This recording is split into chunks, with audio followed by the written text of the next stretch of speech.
Hi everyone, David Maley here, and today I'm going to show you the strength. We're going to test the strength between regular non-name brand super glue and actually the actual super glue, the original super glue brand itself, to see if there's a difference in strength. So I've got two pieces of wood that I sawed in half, and they're glued in the middle with super glue, the regular or the non-name brand, and then this one that's the name brand. So we're going to try and pull them apart and see what the strength difference is between the two. So let's start with the first one.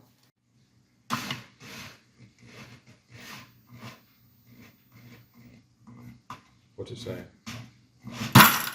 24 pounds it broke. Okay. This is the second one with the original super glue. So let's do this.